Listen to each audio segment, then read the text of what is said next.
नमस्कार दोस्तों, स्वागत है आपका हमारे YouTube channel the horror B पर, जहां आपको मिलेंगी ऐसी डरावनी कहानियां जो आपके दिल की धड़कन को तेज कर देंगी।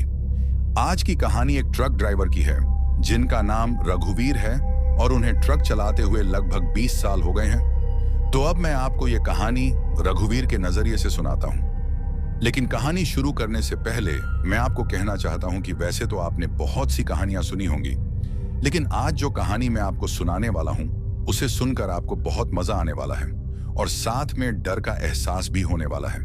और अगर आप इस चैनल पर पहली बार आए हैं तो चैनल को सब्सक्राइब जरूर करें ताकि आप हमारी इस फैमिली का हिस्सा बन सकें और आने वाली वीडियो आप तक आसानी से पहुंच जाए। तो ज्यादा समय न लेते हुए जल्दी से अपनी कहानी को शुरू करते हैं। दोस्तों, मेरा नाम रघुवीर है और मैं झारखंड का रहने वाला हूं। मुझे ट्रक चलाते हुए 20 साल से ज्यादा हो गए हैं। इन 20 सालों में मैंने न जाने कितने रास्तों पर ट्रक चलाया है। ट्रक चलाने का अब मुझे अच्छा खासा अनुभव हो चुका है। लेकिन एक ऐसी रात आई थी जिसे आज तक मैं भूल नहीं पाया हूं। उस रात की याद जब भी मेरे जहन में ताजा होती है तो आज भी मेरी दिल की धड़कन तेज हो जाती है और जिस्म कांपने लगता है। दोस्तों, जिस रात की मैं बात कर रहा हूं वो क्या थी और उस रात मेरे साथ क्या हुआ, इसका अंदाजा आपको अभी कुछ ही देर में लग जाएगा। आज भी जब मैं रात के वक्त अकेले ट्रक चलाता हूं तो मुझे वही डरावना एहसास घेर लेता है। कहते हैं ना, जिस पर बीतती है वही जानता है। और उस रात, उस खौफनाक रात में मेरे साथ क्या क्या हुआ ये सिर्फ मैं और मेरा खलासी ही जानते हैं। दोस्तों, आप में से बहुत से लोगों ने मुझसे ट्रक की कहानी सुनाने की फरमाइश की थी, तो आज मैं उन्हीं सबकी मांग पर यह सच्ची और डरावनी कहानी लेकर आया हूं। अब ज्यादा वक्त बर्बाद ना करते हुए सीधा अपनी कहानी पर आते हैं। दोस्तों, यह हादसा मेरे साथ आज से ठीक 7 साल पहले हुआ था। आज तो मेरे साथ कोई खलासी नहीं है, लेकिन जब यह सब कुछ हुआ था उस वक्त मेरे साथ मेरा एक खलासी हुआ करता था। उसका नाम गोपाल था। गोपाल एक अच्छा इंसान था, काम में तेज था। मेरे साथ गोपाल को उस वक्त तक 2 साल से ज्यादा हो चुके थे। गोपाल की एक बात थी जो मुझे बिल्कुल भी पसंद नहीं आती थी, और वो ये कि वो बहुत डरपोक था। मतलब जैसे ही रात होती थी न जाने उसे क्या हो जाता था। अगर रात के वक्त मैं उससे कोई भी काम कहता तो वो मुझसे कहता, उस्ताद आप भी मेरे साथ चलो। उसे सिर्फ रात के वक्त ही डर लगता था, दिन में तो ठीक ठाक रहता था। दोस्तों, आप में से भी बहुत से लोगों को रात के वक्त डर लगता होगा, और ये बात बहुतों के साथ होती है, खासकर उनके साथ जो थोड़ी कम उम्र के होते हैं। मेरे खलासी गोपाल की उम्र भी ज्यादा नहीं थी, वो बस 20 से 22 साल का ही रहा होगा। अब दूसरे दिनों की तरह ही उस दिन भी मुझे माल लेकर झारखंड से उस शहर की तरफ जाना था। मैंने अपने ट्रक में माल लोड करवा लिया था। माल लोड करवाने के बाद हमें अपनी मंजिल की तरफ बढ़ना था। लेकिन तभी मेरा खलासी गोपाल मुझसे कहता है, उस्ताद मुझे एक जरूरी काम याद आ गया है। अगर आप कहें तो मैं जल्दी ही वो काम पूरा करके आ जाऊंगा। मैं 1 घंटे के अंदर अंदर वापस आ जाऊंगा। उसकी बात सुनकर मैं उससे कहता हूं, आखिर बताएगा भी कि काम क्या है। तो मेरी बात सुनकर गोपाल धीमी आवाज में कहता है, मेरी माँ की तबीयत कुछ दिनों से ठीक नहीं चल रही। घर से फोन आया था कि माँ को किसी अच्छे डॉक्टर को दिखाना है। बस इसीलिए आपसे कह रहा था कि मुझे थोड़ी देर के लिए जाने दीजिए। मैं जल्दी से उन्हें डॉक्टर को दिखाकर वापस आ जाऊंगा। गोपाल की बात सुनकर मैं उससे कहता हूं, कोई बात नहीं, अगर तुम्हारी माँ की तबीयत ठीक नहीं है तो तुम मत आओ, मैं अकेले ही चला जाऊंगा। मेरी बात सुनकर वो फौरन बोलता है, नहीं उस्ताद, इतनी परेशानी वाली बात भी नहीं है कि मुझे रुकना पड़े। आप मेरा इंतजार करना, मैं जल्दी ही लौट कर आ जाऊंगा। उसकी बातों में एक अजीब सी बेचैनी थी, फिर भी मैं मान गया और जाते जाते मैंने उसे कुछ पैसे भी दिए ताकि वो अपनी माँ के लिए दवाइयाँ वगैरह अच्छे से ले सके। पहले तो वो पैसे लेने से मना कर रहा था, लेकिन मेरे कई बार कहने पर उसने वो पैसे थाम ही लिए। इसके बाद गोपाल वहां से चला गया। अब गोपाल को गए हुए 1 घंटे से ज्यादा का वक्त हो चुका था, लेकिन फिर मैं सोचता हूँ कि अभी कुछ देर और इंतजार कर लेता हूँ। वैसे भी उसे मजबूरी है तो थोड़ा और इंतजार तो मैं कर ही सकता हूँ। इंतजार करते करते मुझे 2 घंटे से ऊपर का वक्त हो जाता है और अब मुझे देर भी हो रही थी, क्योंकि माल को कल सुबह वक्त पर पहुंचाना जरूरी था। अगर माल सही समय पर ना पहुंच पाया तो उसकी भरपाई हमारी सैलरी से काट ली जाएगी। काफी देर तक इंतजार करने के बाद मैं गोपाल को फोन करता हूं और उससे पूछता हूं, किधर हो? तो मेरी बात सुनकर वो कहता है, उस्ताद 5 से 10 मिनट के अंदर अंदर आपके पास पहुंच जाऊंगा। उसके बाद मैं फोन काट देता हूं। गोपाल की बात सच निकलती है।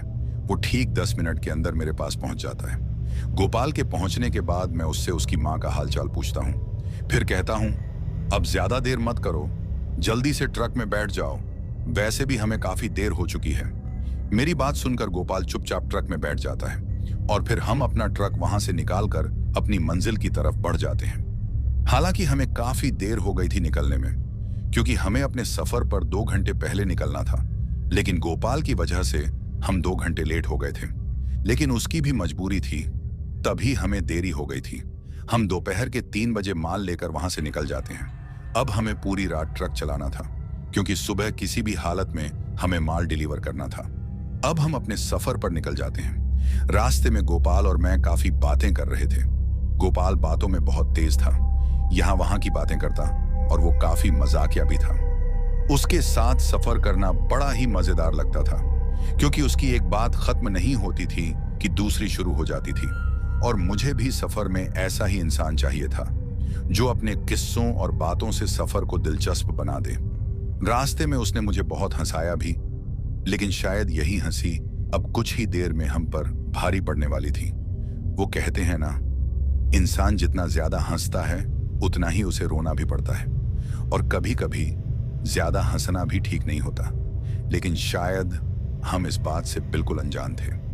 अब मुझे ट्रक चलाते हुए काफी वक्त हो गया था। सफर भी अच्छा जा रहा था, सब कुछ ठीक चल रहा था। काफी देर तक चलने के बाद अब शाम हो जाती है और कुछ ही देर में वो शाम भी ढल रही थी। हम दोनों को भूख भी लग रही थी, इसलिए हमने तय किया कि किसी अच्छे से ढाबे पर जाकर पहले खाना खा लेते हैं, क्योंकि वैसे भी हमें पूरी रात ट्रक चलाना है और अब तो लगभग रात भी हो रही थी। उसके बाद हम अपने ट्रक को एक ढाबे के बाहर लगाते हैं और फिर हम दोनों उस ढाबे की तरफ चले जाते हैं। मुझे काफी भूख लगी थी और गोपाल की भी कुछ ऐसी ही हालत थी। उसे भी भूख लगी थी, क्योंकि दिन के वक्त मैंने खाना नहीं खाया था और गोपाल को भी टाइम नहीं मिला था खाना खाने का। इसी वजह से हम दोनों को काफी ज्यादा भूख लगी थी। उसके बाद हम दोनों उस ढाबे पर चले जाते हैं और खाने का ऑर्डर दे देते हैं। फिर कुछ देर बाद खाना आ जाता है और हम लोग खाना खाते हैं। भूख ज्यादा होने की वजह से हमने ठीक ठाक खाना खा लिया था और शायद ज्यादा खाने की वजह से मेरा पेट थोड़ा भारी लग रहा था। अब खाना खाने के बाद गोपाल ट्रक में चढ़ जाता है, लेकिन मैं कुछ देर उस ढाबे के बाहर टहलता हूँ। थोड़ी देर टहलने के बाद मैं भी ट्रक में चढ़ जाता हूँ और आगे अपने सफर की ओर निकल जाता हूँ। अब रात पूरी तरीके से ढल चुकी थी और अंधेरा भी पूरी तरह से पसर चुका था। उसके बाद हम अपने ट्रक को लेकर आगे की तरफ बढ़ जाते हैं। अब 8 से 10 किलोमीटर और सफर करने के बाद मैं देखता हूं कि सामने की ओर हाईवे पर काफी लंबा जाम लगा हुआ है। उस जाम को देखकर मेरा खलासी गोपाल मुझसे कहता है, उस्ताद अब तो बुरा फंसे, अब क्या करें? ये जाम तो बहुत लंबा है और पता नहीं ये कब तक खुलेगा। उसकी बात सुनकर मैं उससे कहता हूं, कुछ देर इंतजार करते हैं। अगर ये जाम जल्दी ना खुला तो फिर हमारे लिए काफी मुश्किल हो जाएगी, और अगर कल सही समय पर माल डिलीवर ना हुआ तो हमारे पैसे भी काट दिए जाएंगे। मेरी बात सुनकर गोपाल मुझसे कहता है, उस्ताद जिस हिसाब से ये जाम मुझे दिख रहा है, ये जल्दी तो खुलने वाला नहीं है।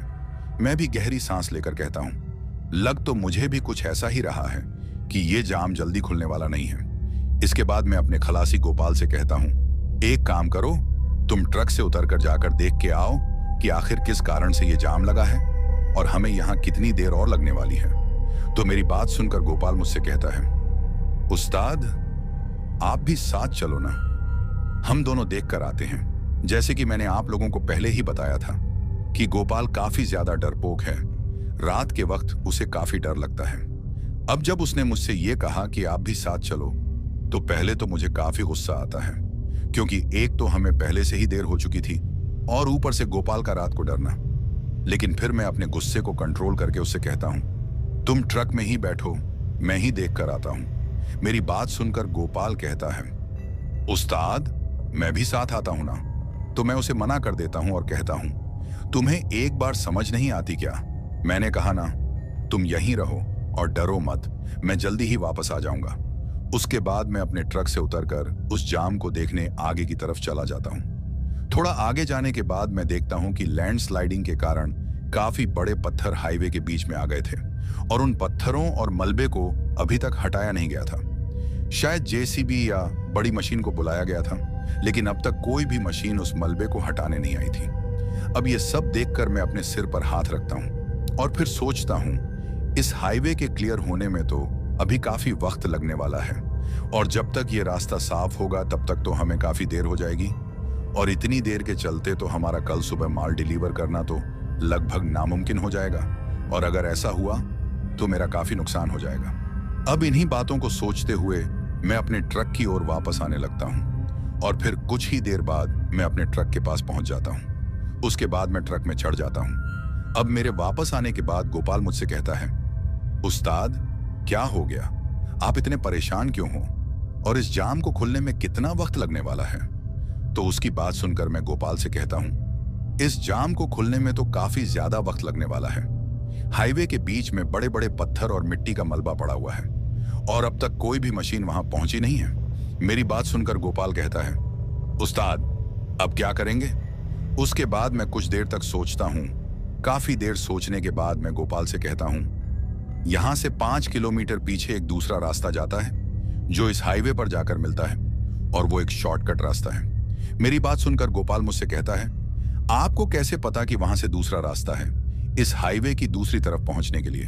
तो गोपाल की बात सुनकर मैं उससे कहता हूं, जब मैं कई साल पहले खलासी का काम करता था तो मेरे साथ मेरा एक ड्राइवर हुआ करता था।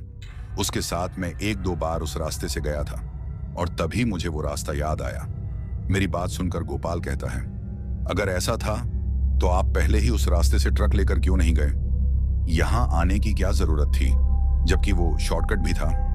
गोपाल की बात सुनकर मैं उससे कहता हूं, पहली बात तो ये कि मुझे क्या पता था कि ये हाईवे लैंडस्लाइडिंग के कारण ब्लॉक हो जाएगा और दूसरी बात ये कि जिस रास्ते की मैं बात कर रहा हूं उस रास्ते से गए हुए मुझे 10 साल से ज्यादा का वक्त हो गया है और वो रास्ता जंगल के बीचों बीच से गुजरता है और जब मैं अपने ड्राइवर के साथ गया था तब हम दिन के वक्त गए थे। रात को मैंने कभी भी उस रास्ते से सफर नहीं किया। अब तो वो रास्ता काफी बदल गया होगा। मेरी बात सुनकर गोपाल कहता है, अब क्या किया जाए उस्ताद? गोपाल की बात सुनकर मैं उससे कहता हूं, करना क्या है, चले जाते हैं। वैसे भी हमें माल तो पहुंचाना ही है और अगर सही वक्त पर पहुंचना है तो हम ऐसे चुपचाप बैठकर इंतजार तो कर नहीं सकते, इसलिए हमें उस रास्ते से जाना ही होगा ताकि हम जल्दी से अपनी मंजिल तक पहुंच जाएं। लेकिन शायद मैं इस बात से अनजान था कि जिस रास्ते की मैं बात कर रहा हूं वो रास्ता मुझे ऐसी जगह ले जाएगा जिसकी शायद मैंने कभी कल्पना भी नहीं की थी। उसके बाद मैं अपने ट्रक को उस हाईवे से मोड़ लेता हूं और फिर हम लोग वापस उस रास्ते की ओर बढ़ जाते हैं। अब लगभग 5 किलोमीटर सफर करने के बाद हम उस रास्ते के पास पहुंच जाते हैं जो हाईवे से अलग होकर उस ओर जाता था जहां हाईवे का दूसरा हिस्सा था, यानी कि वो शॉर्टकट रास्ता। अब जैसे ही हम उस रास्ते की तरफ पहुंचे तभी मेरा खलासी गोपाल मुझसे कहता है, उस्ताद मुझे तो बहुत डर लग रहा है। आपको तो पता ही है कि मुझे रात के वक्त कितना डर लगता है और अब हमें इस दूसरे रास्ते पर जाना है और आप कहते हो कि यह रास्ता जंगल से होता हुआ गुजरता है। मुझे कुछ ठीक नहीं लग रहा। अभी भी सोच लो उस्ताद, क्या यह रास्ता हमारे लिए ठीक रहेगा? गोपाल की बात सुनकर मैं उसे थोड़ी हिम्मत देता हूं और उससे कहता हूं, तुम ऐसे ही डर रहे हो, कुछ नहीं होगा, मैं हूं ना, डरने की कोई बात नहीं है। अभी हम दोनों ट्रक को रोककर बातें कर ही रहे थे कि तभी हमें 1 से 2 गाड़ियां उस रास्ते की तरफ जाते हुए दिखती हैं। अब जैसे ही मैंने उन गाड़ियों को उस रास्ते की तरफ जाते हुए देखा तो मैं अपने खलासी से कहता हूं, देख रहे हो गोपाल, तुम ऐसे ही डर रहे थे। देखो ये 2 गाड़ियां भी इस रास्ते की तरफ चली गई हैं और अगर ये रास्ता ठीक नहीं होता तो ये गाड़ियां भी उस तरफ नहीं जाती। मेरी बात सुनकर गोपाल मुझसे कहता है, इन गाड़ियों को उस तरफ जाते देखकर अब मुझे भी थोड़ा विश्वास हो रहा है कि रास्ता ठीक ही होगा। उन गाड़ियों को देखकर गोपाल का डर थोड़ा कम हो गया था। अब मैं भी अपने ट्रक को स्टार्ट करके उस रास्ते की तरफ बढ़ा लेता हूं। रास्ता देखने में अभी तक तो ठीक लग रहा था। हमने भी अपना ट्रक उन गाड़ियों के पीछे लगा दिया था। अब कुछ देर बाद वो छोटी गाड़ियां हमसे काफी दूर निकल जाती हैं और हम लोग थोड़ा पीछे रह जाते हैं। अब लोड ज्यादा होने की वजह से मैं ट्रक को ज्यादा तेज भी नहीं चला सकता था, क्योंकि अगर मैं ऐसा करता तो ट्रक भी पलट सकता था। अब थोड़ी देर हम ऐसे ही चलते रहते हैं। फिर कुछ देर तक चलने के बाद हमें एक गांव नजर आता है, जो सड़क के साथ में नीचे की तरफ हमें दिखाई दे रहा था। और जो दो छोटी गाड़ियां हमसे आगे निकली थीं, वो दोनों गाड़ियां भी उस गांव की तरफ जाने वाली सड़क पर नीचे की तरफ जाती हुई मुझे नजर आती हैं। अब हमें तो उस गांव की तरफ नहीं जाना था, हमें तो सीधे ही उस सड़क पर चलना था। उसके बाद हम उस रास्ते पर आगे की तरफ चले जाते हैं। अब जैसे ही हम उस रास्ते पर आगे बढ़ते हैं, सड़क का माहौल थोड़ा चेंज होने लगता है। मतलब अब सड़क जो थी सुनसान होती जा रही थी। जितना हम दोनों आगे बढ़ रहे थे, उतना ही सड़क सुनसान होती जा रही थी। अब कुछ देर और आगे जाने के बाद हम जंगल के इलाके में पहुंच जाते हैं। मतलब कि जिस रास्ते पर हम चल रहे थे, अब उसके दोनों तरफ घना जंगल शुरू हो गया था। उस जंगल को देखकर गोपाल काफी डर रहा था। रास्ते को सुनसान देखकर गोपाल मुझसे कहता है, उस्ताद, मुझे बहुत डर लग रहा है। हमने गलती तो नहीं कर दी इस तरफ आकर, और इस रास्ते का माहौल मुझे कुछ ठीक नहीं लग रहा। गोपाल की बात सुनकर मैं उससे कहता हूं, तुम बेकार में ही डर रहे हो। अब रात का वक्त है, माहौल तो बदलेगा ही। वैसे भी अभी हम जंगल के इलाके से गुजर रहे हैं, तभी तुम्हें ऐसा महसूस हो रहा है। तुम फिक्र मत करो, हम कुछ ही देर में हाईवे के दूसरी तरफ पहुंच जाएंगे। मेरी बात सुनकर गोपाल चुप हो जाता है, और फिर कुछ देर बाद वो मुझसे कहता है, उस्ताद, मेरे सर में दर्द हो रहा है, मैं कुछ देर आराम करता हूं। जैसे ही हम इस रास्ते से बाहर आ जाएं, आप मुझे जगा देना। गोपाल की बात सुनकर मैं उसे कहता हूं, कोई बात नहीं, तुम आराम करो। जैसे ही मैं हाईवे के दूसरी तरफ पहुंचूंगा, मैं तुम्हें बता दूंगा। अब मेरा ऐसा कहने के बाद गोपाल आगे से उठकर पीछे की तरफ ट्रक में जो छोटा सा बेड लगा हुआ था, वहां चला जाता है और फिर वहां पर लेट जाता है। कुछ देर में उसे नींद आ जाती है। गोपाल के सोने के बाद मैं लगातार ट्रक चलाता रहता हूं। अब ट्रक चलाते चलाते मुझे भी कुछ अजीब सा एहसास हो रहा था। वो एहसास ऐसा था जैसे कोई मुझे उस जंगल की तरफ से देख रहा हो। लेकिन फिर मैं सोचता हूं कि सुनसान सड़क पर इस तरह ट्रक चलाते हुए ऐसे अजीब ख्याल मेरे दिमाग में आ रहे हैं। शायद मैं ही ज्यादा सोच रहा हूं, लेकिन जो मैं सोच रहा था शायद वही सच था, क्योंकि अब कुछ ही देर में जो मेरे साथ होने वाला था उसकी मुझे जरा भी भनक नहीं थी। उस अंधेरे रास्ते पर सिर्फ हमारा ट्रक ही चल रहा था और कोई दूसरी गाड़ी दूर दूर तक नजर नहीं आ रही थी। अंधेरा बहुत घना था और दूर दूर तक पसरा हुआ था। बस मेरे ट्रक की हेडलाइट्स उस अंधेरे को चीरने की कोशिश कर रही थी। जंगल एकदम शांत नजर आ रहा था, जैसे वहां सब कुछ थम सा गया हो। इस तरह जंगल के शांत माहौल को देखकर मेरे अंदर बेचैनी बढ़ती जा रही थी। अब इतना शांत माहौल देखकर कोई भी बेचैन हो जाएगा। वो कहते हैं ना, जब तूफान आने वाला होता है तो कुछ देर के लिए सब कुछ शांत हो जाता है, और शायद ये शांति भी उसी तूफान की थी जो मेरा इंतजार कर रहा था। अब इन सब बातों को नजरअंदाज करते हुए मैं फिर से अपनी ड्राइविंग पर ध्यान देता हूं और अपने ट्रक की रफ्तार थोड़ी तेज कर देता हूं ताकि जल्दी से इस रास्ते से निकल सकूं। कुछ देर तक तो सब कुछ ठीक रहता है, लेकिन फिर मेरे साथ अजीबोगरीब घटनाएं होने लगती हैं। दोस्तों, मुझे उस रास्ते पर ट्रक चलाते हुए लगभग आधे घंटे से ज्यादा हो चुका था। सब कुछ सामान्य लग रहा था, लेकिन फिर कुछ देर बाद मैं देखता हूं कि मेरे ट्रक के साइड मिरर में कुछ हलचल दिखाई देती है। अब जब ऐसा हुआ तो मैं फिर से अपने ट्रक के साइड मिरर में गौर से देखता हूं कि आखिर जो कुछ सेकंड के लिए मैंने देखा वो क्या था। गौर से देखने के बाद मुझे पता चलता है कि मेरे ट्रक के पीछे कुछ दूर पर एक दूसरी गाड़ी आ रही है। अब उस गाड़ी का तो मुझे पता नहीं चल पा रहा था कि वो कौन सी है, बस उसकी हेडलाइट्स मेरे ट्रक के मिरर पर पड़ रही थी, जिससे मुझे ये आभास हुआ कि मेरे पीछे भी कोई है। अब जब मैंने देखा कि कोई दूसरी गाड़ी मेरे ट्रक के पीछे है तो उसे देखकर मुझे थोड़ा अच्छा महसूस हुआ और मेरी बेचैनी भी थोड़ी कम हो गई, क्योंकि मैं सोच रहा था कि चलो, एक से भले दो हो गए। वैसे भी इस सुनसान सड़क पर अकेले ट्रक चलाते हुए मुझे थोड़ा डर भी लग रहा था और अजीब सी घबराहट भी हो रही थी। हालांकि वो गाड़ी अभी भी मेरे ट्रक से काफी दूर थी, लेकिन मुझे इस बात की तसल्ली थी कि मेरे ट्रक के अलावा भी कोई और गाड़ी इस रास्ते पर है। उसके बाद मैं ट्रक चलाता रहता हूं और मेरे अंदर जो थोड़ा बहुत डर था वो भी लगभग खत्म हो जाता है। लेकिन शायद मैं इस बात से अनजान था कि जिस डर को मैं खत्म समझ रहा था, असल में वो डर अब शुरू होने वाला था।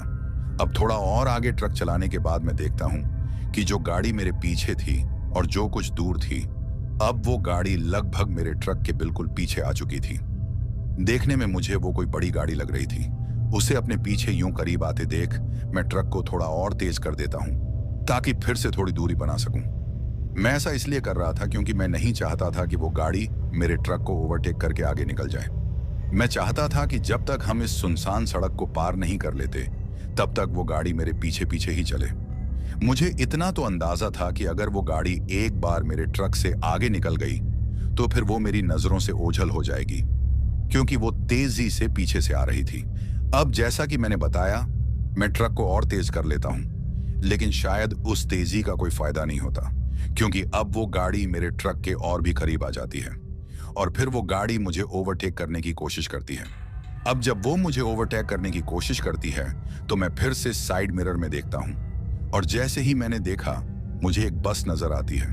दोस्तों, जो गाड़ी मुझे ओवरटेक कर रही थी वो एक बस थी। अब उसके बार बार ओवरटेक करने की कोशिश पर मैं सोचता हूं, बड़ा अजीब ड्राइवर है, देखता नहीं है कि यह सड़क सिंगल है और ऐसे में ओवरटेक कर रहा है। सड़क उतनी ज्यादा पतली तो नहीं थी, लेकिन फिर भी जिस जगह वो ओवरटेक करने की कोशिश कर रहा था वहां एक साथ दो बड़ी गाड़ियों का निकलना मुश्किल था। अब उसके बार बार ऐसा करने पर मैं अपना हाथ बाहर निकालकर उसे थोड़ा रुकने का इशारा करता हूं ताकि किसी खुली जगह पर जाकर मैं उसे साइड दे सकूं। मेरे इशारे पर वो रुक जाता है।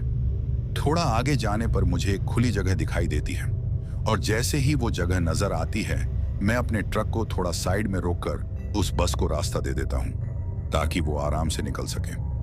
अब जैसे ही मैं उस बस को रास्ता देता हूं, मुझे थोड़ा अजीब लगता है, क्योंकि मेरा रास्ता देने के बावजूद भी वो बस आगे ही नहीं आ रही थी। उसके बाद मैं अपना हाथ ट्रक की खिड़की से बाहर निकालकर इशारा करता हूं कि निकल जाओ, लेकिन मेरे इशारा करने के बाद भी वो बस आगे नहीं निकल रही थी। अब जब मेरे इशारा करने पर भी वो बस आगे नहीं आती तो मैं अपने सर को ट्रक की खिड़की से बाहर निकालता हूं और पीछे उस बस की तरफ देखता हूं। लेकिन जैसे ही मैंने अपने सर को उस बस की तरफ किया, मैं काफी ज्यादा हैरान हो जाता हूं और मुझे काफी अजीब लगता है, क्योंकि जैसे ही मैंने पीछे की तरफ देखा, मैं देखता हूं कि मेरे ट्रक के पीछे कोई भी बस नहीं थी। और ये सब देखकर मैं काफी ज्यादा हैरान हो गया था और मैं इस सोच में पड़ गया था कि आखिर वो बस किधर गई जो अभी कुछ सेकंड पहले ही मुझसे ओवरटेक कर रही थी। मुझे कुछ समझ ही नहीं आ रहा था कि आखिर मेरे साथ अभी जो कुछ भी हुआ, क्या वो हकीकत थी या फिर मेरा वहम था।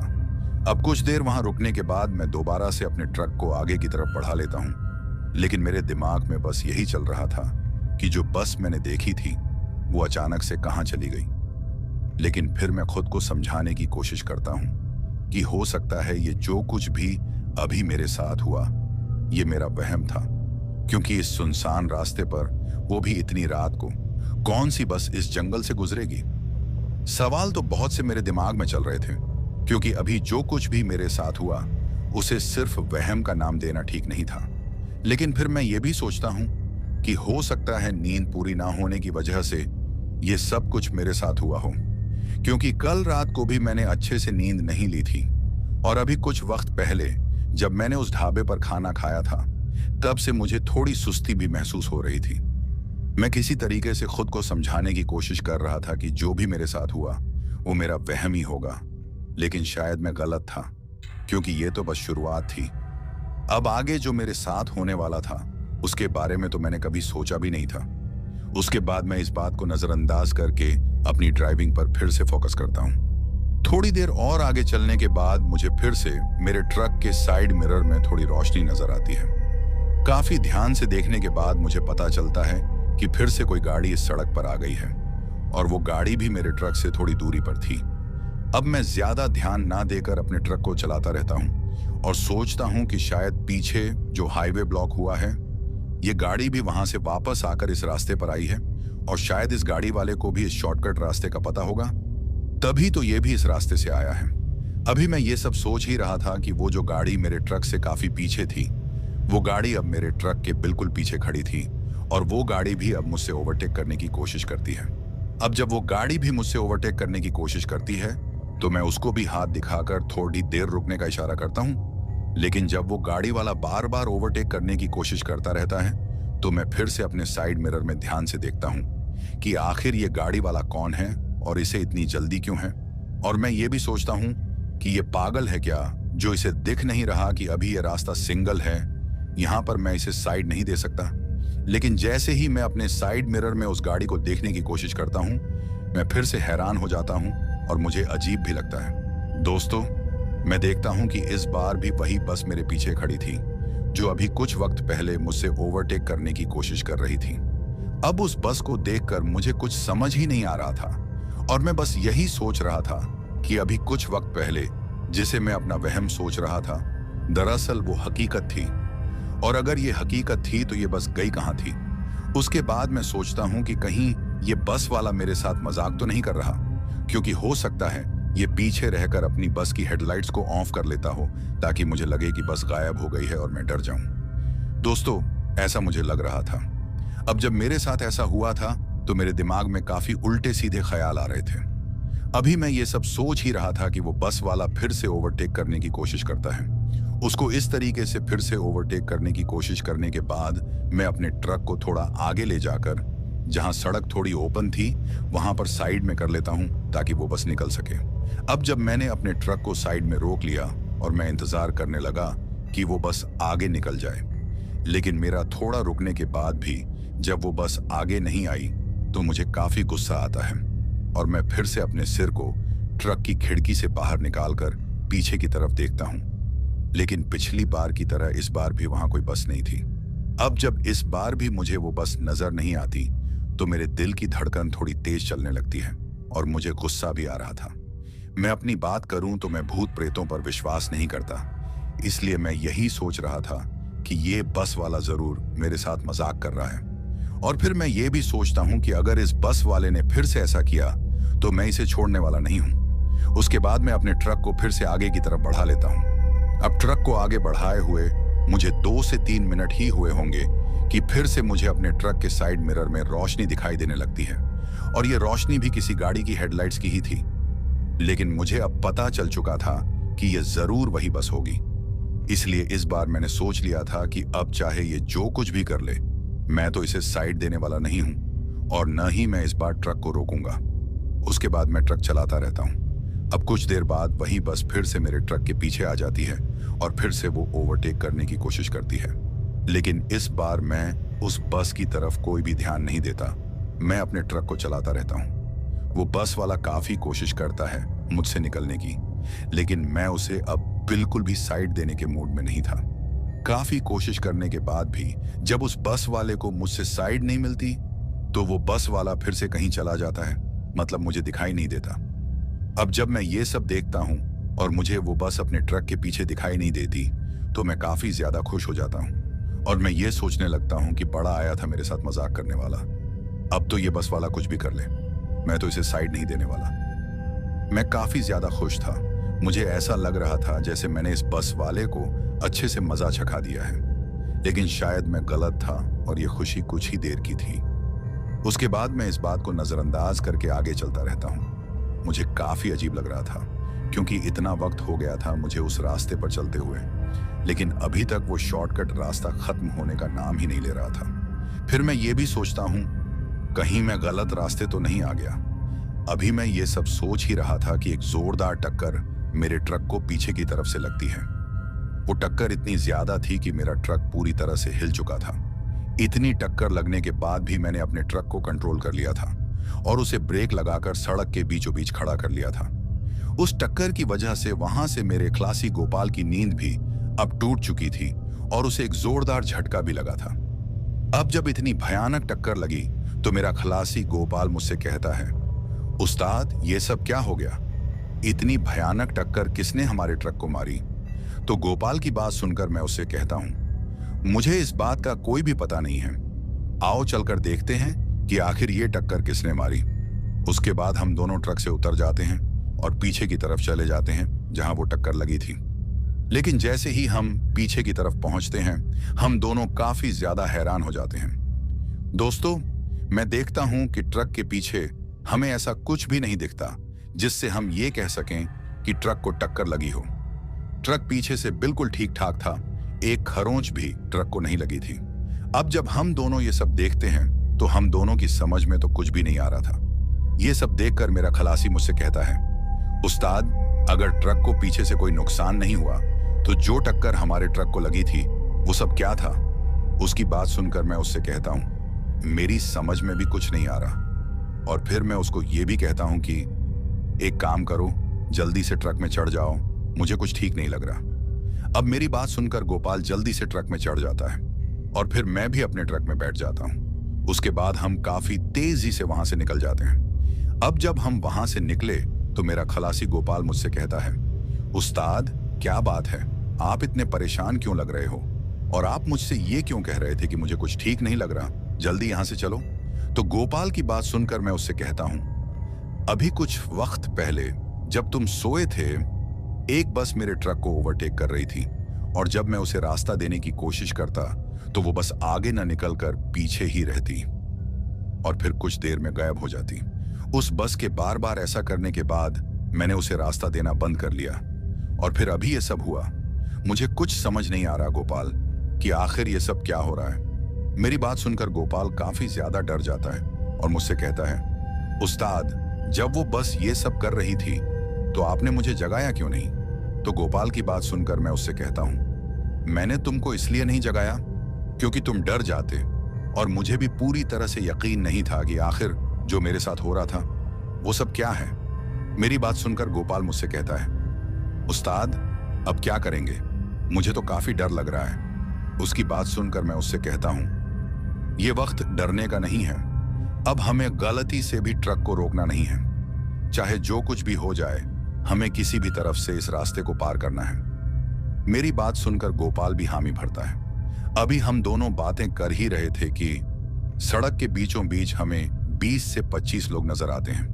उन लोगों को देखकर गोपाल को थोड़ी राहत मिलती है और वो मुझसे कहता है, उस्ताद, अब हमें डरने की जरूरत नहीं है। वो देखो, सामने की तरफ काफी लोग खड़े हैं, हमें इन लोगों से मदद मांगनी चाहिए। गोपाल की बात सुनकर मैं उससे कहता हूं, तुम पागल हो गए हो क्या? इतनी रात को, वो भी इस सुनसान रास्ते पर, इतने ज्यादा लोग क्या कर रहे हैं? मेरी बात सुनकर गोपाल भी चुप हो जाता है और ध्यान से आगे की ओर देखता है। अब जब हम अपने ट्रक को लेकर उन लोगों के काफी करीब पहुंचते हैं तो हमारी हालत खराब हो जाती है और मेरे दिल की धड़कन तेज हो जाती है। वो नजारा इतना भयानक था कि उसे देखकर किसी के भी होश उड़ जाए और हमारी हालत भी कुछ ऐसी ही थी। दोस्तों, जैसे ही हम अपने ट्रक को लेकर उन लोगों के करीब पहुंचते हैं, मैं देखता हूं कि वो जितने भी लोग सड़क में खड़े थे, उन सब के शरीर का कोई ना कोई अंग गायब था। जैसे कुछ लोगों के सिर ही नहीं थे, बस धड़ ही सड़क पर खड़ा था। कुछ लोगों के हाथ पैर नहीं थे, कुछ लोगों की आंखें ही नहीं थीं और वो सारे लोग खून से सने हुए दिख रहे थे। ऐसा लग रहा था जैसे वो सभी जिंदा लाशें हैं और उन लोगों को इस तरह से खड़े देखकर हम दोनों की तो रूह कांप जाती है। वो सभी लोग हमारी तरफ ही देख रहे थे। ऐसा लग रहा था जैसे उन्हें हमारा ही इंतजार हो। अब इतना भयानक नजारा देखकर मेरा पूरा शरीर पसीने से तरबतर हो जाता है और मेरा खलासी गोपाल उस नजारे को देखकर बेहोश हो जाता है। उसको इस तरह से बेहोश देखकर मैं उसे आवाजें देता हूं, लेकिन गोपाल एक अधमरी लाश की तरह ट्रक में पड़ा हुआ था। अब मैं ट्रक को रोक तो नहीं सकता था क्योंकि सामने की तरफ वो लोग अभी भी खड़े थे। अब मैं थोड़ी हिम्मत करके खुद को संभालता हूं और ट्रक की स्पीड तेज कर लेता हूं। उसके बाद मैं उन लोगों के और करीब आ जाता हूं और जैसे ही मैं उनके पास पहुंचता हूं, मैं अपने ट्रक को उन लोगों के ऊपर चढ़ा लेता हूं क्योंकि मुझे इतना तो पता चल चुका था कि ये कोई इंसान नहीं है। ट्रक को उन लोगों के ऊपर से गुजारने के बाद मुझे काफी चीखें सुनाई देती हैं, लेकिन जैसे ही मैं थोड़ा आगे निकलता हूं, मैं अपने ट्रक के साइड मिरर में देखने की कोशिश करता हूं कि क्या वो लोग अभी भी उस सड़क पर हैं। मेरे साइड मिरर में देखने के बाद मैं देखता हूं कि कोई भी लोग मुझे उस सड़क पर दिखाई नहीं देते। वो बस एक छलावा था। उसके बाद भी मैं ट्रक को चलाता रहता हूं। अब चलाते चलाते मैं गोपाल को आवाजें देता रहता हूं, लेकिन मेरी आवाजों का कोई भी असर गोपाल पर नहीं पड़ता। ट्रक को मैं रोक नहीं सकता था क्योंकि मुझे पता था अगर मैंने ऐसा किया तो फिर हमारा वहां से जिंदा निकलना लगभग नामुमकिन हो जाएगा। उसके बाद मैं अपने ट्रक को और तेज कर लेता हूं ताकि जितनी जल्दी हो सके वहां से निकला जाए, लेकिन शायद अभी भी मुसीबत टली नहीं थी। अब थोड़ा और आगे ट्रक चलाने के बाद मुझे फिर से अपने ट्रक के साइड मिरर में रोशनी दिखती है और उस रोशनी को देखकर मुझे पता चल चुका था कि यह जरूर वही बस होगी। अब कुछ ही देर में वो बस मेरे ट्रक के काफी करीब पहुंच जाती है और जैसे ही वो बस मेरे ट्रक के पीछे की तरफ दिखाई देती है, मैं काफी ज्यादा डर जाता हूं, क्योंकि इस बार उस बस में से काफी भयानक चीखें मुझे सुनाई दे रही थीं।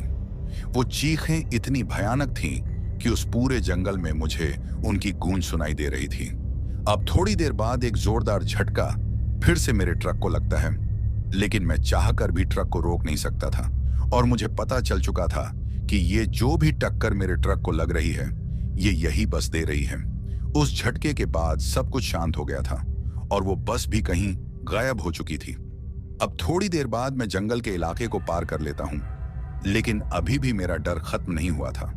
अभी भी मुझे ऐसा महसूस हो रहा था जैसे वो बस अभी भी मेरे इर्द गिर्द ही कहीं है।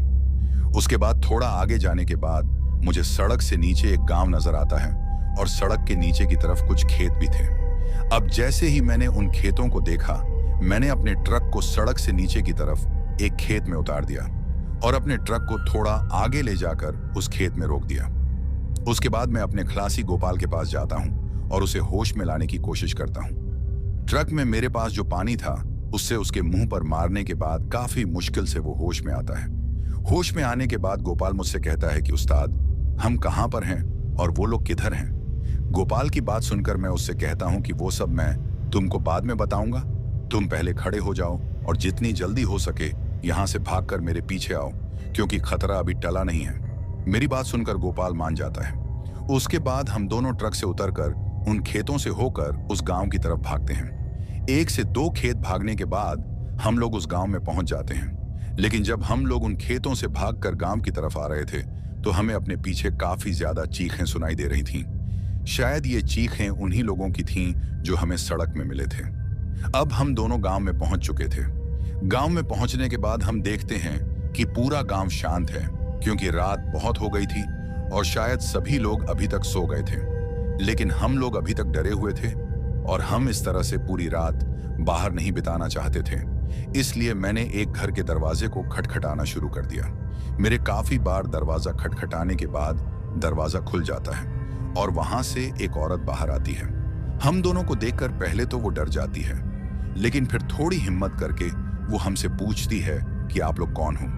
अब जैसे ही हम उससे अपने बारे में बताते हैं कि तभी एक आदमी भी उस घर से बाहर निकलता है और वो हमसे पूछता है कि तुम लोग कौन हो और यहाँ क्या करने आए हो। तो उस आदमी की बात सुनकर मैं उसे कहता हूँ कि मेरा नाम रघुवीर है और मैं एक ट्रक ड्राइवर हूँ और ये मेरा खलासी है, इसका नाम गोपाल है। हम दोनों काफी डरे हुए हैं, क्योंकि रास्ते में हमारे साथ जो कुछ भी हुआ उसे हम अभी तक भुला नहीं पा रहे। और फिर मैं उस आदमी से ये भी कहता हूँ कि भाई साहब, हमें बचा लीजिए। मेरी बात सुनकर वो आदमी मुझसे कहता है कि सबसे पहले तो तुम अंदर आ जाओ, अंदर बैठकर बात करते हैं। अब उस आदमी के ऐसा कहने पर मुझे थोड़ा अजीब लगता है, क्योंकि उसने हमारी बात पूरी भी नहीं सुनी थी कि हमारे साथ क्या क्या हुआ है, और उसने सीधा हमें अंदर बुला लिया। मुझे ऐसा लग रहा था जैसे उसे हमारी हालत देखकर सब कुछ पता चल चुका हो। अब अंदर जाने के बाद वो हमें एक जगह बिठाता है और अपनी बीवी को पानी लाने के लिए भेज देता है। कुछ ही देर में पानी आ जाता है, फिर हम लोग पानी पीते हैं। पानी पीने के बाद वो आदमी हमसे पूछता है कि अब बताओ, क्या हुआ तुम्हारे साथ जो तुम लोग इतना डरे हुए हो। उस आदमी के ऐसा कहने के बाद मैंने उसे सब कुछ बताया जो जो हमारे साथ उस रास्ते पर हुआ था। मेरी बात सुनकर वो आदमी मुझसे कहता है कि तुम्हारी किस्मत अच्छी थी जो बच गए, और वो हमें ये भी बताता है कि रात के वक्त इस सड़क पर कोई नहीं चलता, क्योंकि काफी साल पहले एक बस का एक्सीडेंट हुआ था। उस बस में काफी ज्यादा लोगों की मौत हो गई थी। उनकी मौत काफी बुरे तरीके से हुई थी। उस एक्सीडेंट में उन लोगों के शरीर के काफी अंग कट गए थे। उस एक्सीडेंट के बाद बहुत से हादसे होना इस रास्ते पर शुरू हो गए थे और आज तक वो सिलसिला नहीं रुका है। आज भी उन लोगों की आत्मा तड़प रही है और वो सारे अब प्रेत बन चुके हैं। रात के समय इस रास्ते पर कोई नहीं चलता, क्योंकि जितने भी लोग रात के समय इस रास्ते पर आए हैं वो किसी न किसी तरीके से मारे गए हैं। तुम्हारी तरह बहुत से अनजान लोग जब रात के समय इस रास्ते पर आते हैं तो वो लोग अपनी जान से हाथ धो बैठते हैं। तुम्हारी किस्मत अच्छी थी जो बच गए। उस आदमी की बात सुनकर मैं और गोपाल हक्के बक्के रह जाते हैं और हमें काफी डर भी लगता है।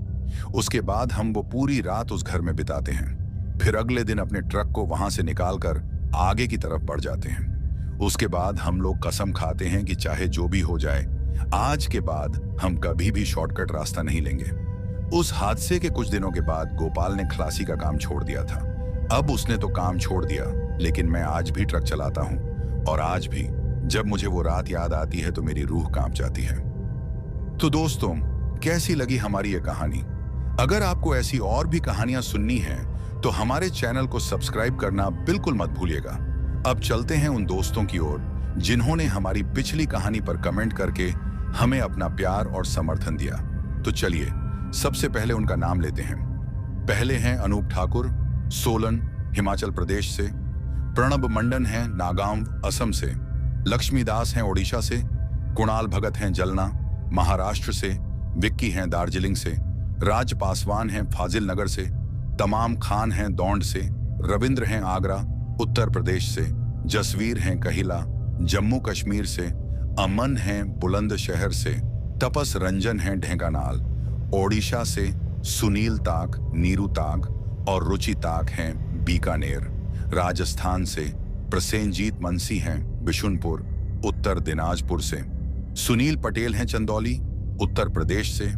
रबिन लामा हैं सऊदी अरब से। मुस्तफा अहमद हैं कश्मीर से। नितेश कुमार हैं दिल्ली से। शैलू शैलजा हैं उत्तर प्रदेश से। रोहित यादव हैं जौनपुर जिला से। अज्जू और अभिषेक हैं उत्तराखंड से। शिवम चौधरी हैं कोलकाता पश्चिम बंगाल से। दक्ष हैं उत्तराखंड से। दुर्जा हैं त्रिपुरा से। कलाम खान हैं सिलचर असम से। दीपांकर शर्मा हैं असम से। सचिन पांडे हैं सरस्वती से। राहुल हैं नोएडा से। चेतन शर्मा हैं गुजरात से। राम हृदय हैं झारखंड से। तुषार बख्शी हैं कोलकाता पश्चिम बंगाल से। अक्सम खान हैं जौनपुर उत्तर प्रदेश से। अलीप दास हैं कोलकाता पश्चिम बंगाल से। सोनू हैं अबू धाबी से। महंत मौर्य हैं गोरखपुर मदरिया से। जियारुल रहमान हैं अलीपुर द्वार पश्चिम बंगाल से। कामराज लक्ष्मण हैं निजामाबाद तेलंगाना से। देवांगी सेवक हैं गुजरात से। रमेश हैं कर्नाटक से। सुरजीत हैं बंगाल से। गौरी नारायणी हैं कोटा से। आसिफ हैं राजस्थान से। सचिन पांडे और महेश पांडे हैं सरस्वती उत्तर प्रदेश से। सोमनाथ हैं पश्चिम बंगाल से। इरफान शाह हैं लाहौर पाकिस्तान से। रक्तिमज्योत शर्मा हैं असम से। बॉबी हैं चंडीगढ़ से। तनु सिंह हैं वाराणसी से। सुनील कुमार हैं उत्तर प्रदेश से। मोनू कुमार हैं बमियाल पठानकोट से। विपिन कुमार हैं दिल्ली से। देव हैं शिकागो अमेरिका से। संजू शर्मा हैं छत्तीसगढ़ से। और सबसे आखिर में हैं अरविंद भोपाल से। दोस्तों, ये थे उन लोगों के नाम जिन्होंने हमारी पिछली कहानी पर कमेंट करके हमें बताया कि वो कहां से हमारी कहानियां सुनते हैं और उन्हें हमारी कहानी कैसी लगी। इसके साथ ही अगर किसी का नाम छूट गया हो तो वो कमेंट करके हमें जरूर बताना।